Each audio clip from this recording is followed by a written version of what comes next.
La France a-t-elle abrité sur son sol un trafic de minerais de sang issus de la guerre à l'est de la République démocratique du Congo? C'est en tout cas l'enquête que j'avais produite il y a quelques semaines, vous en souvenez peut-être, et j'avais pointé le porte-parole du M23, donc cette rébellion congolaise soutenue par le Rwanda, ce porte-parole, Laurence Kanyuka, qui avait ouvert une boîte de consulting minier à Paris, qui avait potentiellement servi à du blanchiment de minerais de sang issus de la guerre à l'est du Congo, et qui avait bénéficié d'une incroyable mansuétude de la part des autorités fiscales française qui n'avait jamais contrôlé cette société malgré les risques qu'elle représentait. Le tout s'inscrit dans un cadre plus général où Emmanuel Macron s'entend comme larron en foire avec le président rwandais Paul Kagame, qui est le principal soutien et financeur de la rébellion du M23. Alors l'affaire n'en est pas restée là,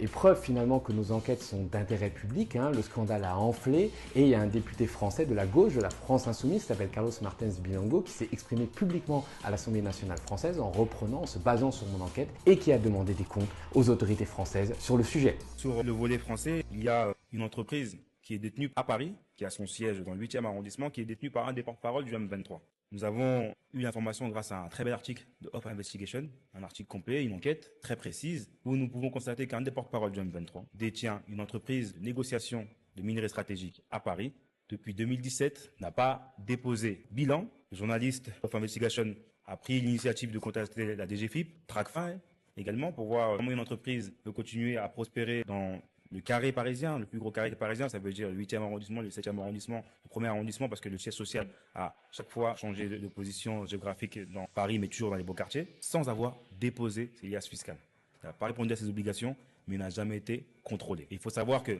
depuis le mois de janvier, les États-Unis ont pris des sanctions contre des dirigeants rwandais, contre les entreprises également de dirigeants du M23, et la France n'a encore rien fait.